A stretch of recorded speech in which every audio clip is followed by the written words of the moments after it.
შემოგვიერთდა ფონდ პარტნიორობა საგზაო საფრთხეებისთვის დირექტორი ირაკლი იზორია. გეტყვით, რომ მაროკოში საგზაო საფრთხეების მინისტერიალი გაიმართა, რომელშიც ჩვენი სტუმარი მონაწილეობდა საგზაო საფრთხეების აქტუალურ საკითხებსა და საგზაო ფატალური შემთხვევების შემცირების შესახებ. სტუმართან ერთად ვისაუბრებთ. დილამშვიდობისა, ირაკლი. დილამშვიდობისა, დიდი მადლობა სტუდიაში მოგზაურობისთვის. როგორც უთხარით მაყურებელს, მაროკოში გაიმართა მეოთხე გლობალური მინისტერიალი, რომელშიც მონაწილეობა მიიღეთ. კონკრეტულად რას მოიცავდა ეს შეხვედრა, რას გვაძლევს მსოფლიოს ზოგადად და საქართველოს შემთხვევაშიც ვისაუბრებთ ბუნებრივია კონკრეტულად. მოგეხსენებათ, გაერომ და მსოფლიო ჯანდაცვის ორგანიზაციამ 2010 წელს დაიწყეს მოძრაობა საგზაო საფრთხეების გაუმჯობესებისთვის გლობალურად და ჩატარდა მაშინ პირველი მინისტერიალი, რომელიც მოიცავდა 10 წლიან პერიოდს, ანუ 2010-დან 2020 წლამდე და წესით 50% უნდა შემცირებულიყო გლობალურად საგზაო შემთხვევების რიცხვი.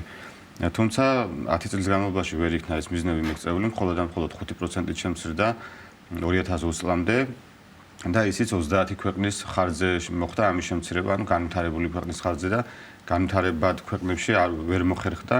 შესაბამისად დაიგეგმა მეორე ათწლეული, ეს არის 2021-დან 2030 წლამდე. და ამის შუალედში ჩატარდა მეოთხე მინისტერიალი შუალედური შედეგების გასცნობისთვის. ერთ-ერთი ესე რომ ვთქვათ, ორგანიზატორი თვითონ იყო, რა თქმა უნდა, მაროკოს სამეფო, უშუალოდ მუჰამედ მე-6 მეფე იყო ჩართული ამ საკითხების პატრონაჟში და ჩატარდა მსოფლიო ჯანდაცვის ორგანიზაციის ეგიდით და ძალიან მნიშვნელოვანია, რატომ ჩაატარა მსოფლიო ჯანდაცვის ორგანიზაციამ, ხო? გარკვეული წლების უკან საგზაო შემთხვევებით გამოწვეული სიკვდილიანობა და ტრავმატიზმი აღიარებული არის უკვე ჯანდაცვის ორგანიზაციის მიერ როგორც ეპიდემია, ოღონდ ეს არის ეპიდემია, რომელიც არის პრევენცირებადი, ანუ თუ ქვეყნები სწორად მართავენ საგზაო საფრთხეების პოლიტიკას, რა თქმა უნდა, კონტროლის შესაძლებელია და შეგვიძლია რომ მინიმუმამდე დავიყვანოთ ეს დანაკარგები და უფრო მეტიც 5-დან 29 წლამდე ახალგაზრდების სოფლიოში პირველი მიზეზი, რითაც გარდაცვალება ხდება, არის საგზაო შემთხვევები. ანუ დაავადებით არ ხდება ამ ადამიანების გარდაცვალება. შესაბამისად, ძალიან მაღალ დონეზე ჩატარდა ეს მეოთხე გლობალური მინისტერიალი, სადაც მიღებული იქნა მაროკოს დეკლარაცია დაახლოებით 50 ქვეყნის ოფიციალურმა პირმა მოაწერა ხელი, თუმცა ეს მაროკოს დეკლარაცია არის ნებაყოფლობითი, მაგრამ ის გაეროს წევრი ქვეყნები, რომლებიც რეალურად 2030 წლის გაეროს მდგრადი განვითარების მიზნებს არიან შეერთებული, მათ შორის საქართველო და კიდევ სხვა ბევრი განვითარებადი ქვეყანა ვალდებულები არიან, რომ რაღაცნაირად პოლიტიკური პასუხისმგებლობა აიღონ ამ საკითხების მოგვარებისადმი. ჩვენ ვიცით, რომ ძალიან ბევრ ქვეყანაში არ არსებობს საგზაო საფრთხეების კონკრეტული დეპარტამენტები, კონკრეტული სააგენტოები, ამიტომ ამ დეკლარაციის მიხედვით პირდაპირ მოწოდება არის, რომ სახელმწიფოს პოლიტიკური ვალდებულება არის შექმნან ასეთი დეპარტამენტები, ასეთი სააგენტოები და იყოს ეს ძლიერი ორგანოები, რომლებიც წმინდად მარტო იმუშავებენ საგზაო საფრთხეებაზე და არ იქნებიან სხვა საკითხები დაკავებულები. ირაკლი, ამ მინისტერიალში 120 ქვეყანა იღებდა მონაწილეობას, ხო? ანუ საინტერესოა, შეიძლება ყველაზე ვერ ვისაუბროთ, მაგრამ ძირითადად უფრო მეტწილად რაზე გამახვილდა ყურადღება, ვთქვათ, გასაგებია, რომ ამ საგზაო საფრთხეებაზე არის თავისთავად საუბარი, რომლის არ დაცვის შემთხვევაში, ან თუნდაც იგივე ინფრასტრუქტურულად არაგამართულ სიტუაციაში საკმაოდ ფატალურად სრულდება ხოლმე საგზაოების შემთხვევები, რაც თავისთავად ძალიან დიდ ტრაგედიას ასახავს. როგორი არის მიდგომა, ვთქვათ, დღევანდელ დღეს, რაზე ისაუბრეს, როგორი არის ის გადაჭრის გზები აი ამ პრობლემისა, როგორ შეიძლება აღმოიფხვრას და რა არის დასახული მიზნად, როგორი გეგმა არის წარმოდგენილი, რომ ეს 2030 წელი, რომელიც თქვენ თქვით, რომელსაც შეჭიდებული არის ყველა, რომ ამ პერიოდის განმავლობაში განხორციელდეს ყველა ის საფეხური, რომ ეს საკითხი საბოლოოდ აღმოიფხვრას. რა არის ამისათვის გასაკეთებელი ჩვენი მხრიდან, ჩვენს ქვეყანაში და შემდგომ უკვე ვისაუბროთ სხვა ქვეყნებზეც. ზოგადად მინისტერიალის გამოწვევებიდან გამომდინარე, იქ რამდენიმე მიმართულება დასახელდა. პირველი არის ინფრასტრუქტურული მიმართულება, სადაც სახელმწიფოს მოუწოდებენ, რომ მაქსიმალურად ისეთი გზების დიზაინი შექმნან, უსაფრთხო დიზაინი გზებზე, რომ თუ ხდება საგზაო შემთხვევა ადამიანის დანაშაულით, მისთვის არ იყოს საბედისწერო და სიკვდილიანობა ამ გზამ არ გამოიწვიოს. მეორე უშუალოდ მოწოდება იყო ავტომწარმოებლების მიმართ, რომლებიც ახალ ავტომობილებს უშვებენ, მაქსიმალურად აღჭურვონ ახალი ტექნოლოგიებით, ახალი სენსორებით, რომ საგზაო შემთხვევის დროს მაქსიმალურად იყოს სალონში ადამიანი დასული და მესამე მიმართულება ეს არის უშუალოდ ადამიანის ცნობიერება და ეს არის ძალიან საინტერესო, ვინაიდან სახელმწიფოებს მოუწოდებენ მაქსიმალურად იმუშავონ ადამიანებზე, თავიანთ მოქალაქეებზე, ჩაატარონ საინფორმაციო კამპანიები, შეხვედრები, ყურადღება გაამახვილონ განათლების სისტემაზე, რომ განათლება იყოს როგორც ბაღში, ასევე სკოლაში, ასევე იგივე ავტოსკოლების მიმართულებით. და ყველაზე პრობლემური რაც რეალურად როგორც საქართველოს, ასევე მსოფლიოს უდგას, ეს არის სიჩქარის მენეჯმენტი. ეს ერთ-ერთი დიდი პრობლემა დასახელდა გლობალურად, მით უმეტეს განვითარებად ქვეყნებში. და მოუწოდებენ რომ შეიქმნას ისეთი სისტემები სიჩქარის მენეჯმენტი, სადაც მოხდება როგორც გზებზე სიჩქარის კონტროლი, ასევე ავტომობილში სიჩქარის კონტროლი და ზოგადადაც კანონმდებლობის ისეთი ხარვეზების აღმოფხვრაზე იყო საუბარი, რაც იდეაში რამაც უნდა შეამციროს საგზაო შემთხვევების სიჩქარით გამოწვეული და მეხუთე ყველაზე დიდი გამოწვევა რაც დასახელდა, ეს არის ბოლო წლებში ვიცით რომ მორთვლიანი ტრანსპორტის მოჭარბება არის როგორც აზიის, ასევე აფრიკის ქვეყნებში, მათ შორის განვითარებად ქვეყნებში, განვითარებულ ქვეყნებშიც მათ შორის, ვინაიდან ვიცით რომ მიწოდების სერვისები უკვე იზრდება და უფრო გადადის მიტანის სერვისი, ანუ ეგრეთ წოდებული მოპედების გულისხმობს, შესაბამისად გლობალურად გაიზარდა სიკვდილიანობა ამ კუთხით. ძალიან ბევრ ქვეყანაში არ არის სავალდებულო უსაფრთხოების ჩაფხუტები, ჩვენ კი დავარეგისტრირეთ ეს მოპედები და გარკვეულწილად რაღაცნაირად მოვაქციეთ სატრანსპორტო საშუალებების კატეგორიაში, თუმცა ძალიან ბევრი ქვეყანა კიდევ არ არის ამ კუთხით ამ სად და არა აქვს ეს რეგისტრაციები გაკეთებული.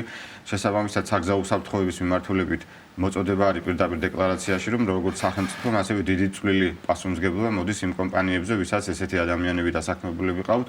ანუ თუ კომპანიას აქვს მსგავსი სერვისი და იყენებს მძღოლებს გადაადგილებისთვის, შესაბამისად უნდა ჩაუტარდეთ მათ შესაბამისი ცოდნა განათლების ამამაღლებელი ტრენინგები.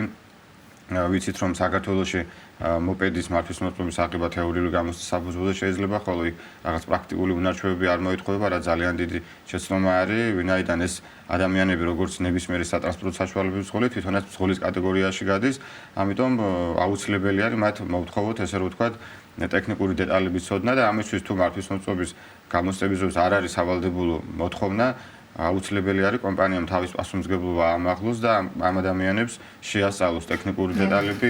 ძალიან ბევრ რაღაცაზეა საუბარი, იგივე როცა ადამიანი გადაადგილდება მოკიდებული სპეციალური ყუთით, მოხვევის დროს თუ რა დინამიკას შეიცავს, როგორ ხდება გადაბრუნება, როგორ უნდა მოახდინოს მოსახვევში შესვლა, ეს არაფერი არ იციან მძღოლებმა და აქედან გამომდინარეა რომ ესე რომ ვთქვათ, გაზრდილია საგზაო შემთხვევები და მეტიც არ იციან ის რომ არ უნდა იარონ იგივე ველოსიპედის ბილიკებზე, იგივე ტროტუარებზე.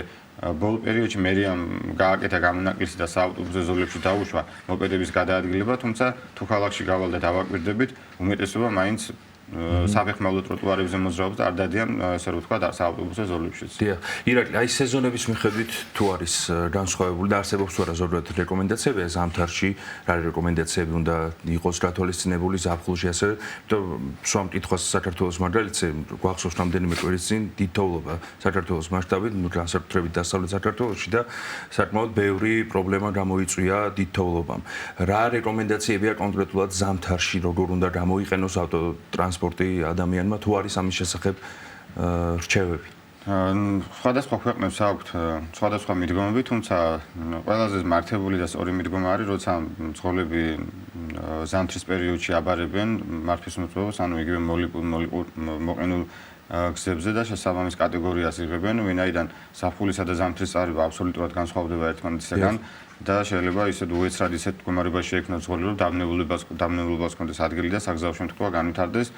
აქედან გამომდინარე კარგია ესეთი მსგავსი მიმართულებები ხორციელდებოდეს, თუმცა ვინაიდან არ არის, მაშინ უკვე ჩვენი ძვლებულები ვართ, ჩვენ თვითონ უნდა დავიცვათ თავი და ეს თავდაცვა რა არის, ეს რომ ზამთრის პერიოდში აუცილებლად ზამთრის საბურავები უნდა გქონდეს, თუმცა აქაც მნიშვნელოვანი ის არის, რომ ზამთარში თოვლიანი გზა თუ არის და ტალახიანი, ამ შემთხვევაში შეიძლება გამოიყენოს ადამიანმა ეგრეთ წოდებული ფიფკი ახატია, ოღონდ ყველა სეზონის საბურავია, რომელსაც ფიფკის აღნიშვნელი აქვს, თუმცა ეს არ არის მოყინულ გზაზე გათვლილი, ამიტომ ისეთი ადგილები, სადაც მაგარი ყინვა არის და მკვეთრად მოყინული არის გზის საფარი, ამ შემთხვევაში წმინდად მარტო ზამთრის საბურავი უნდა გამოვიყენოთ და არა შერეული.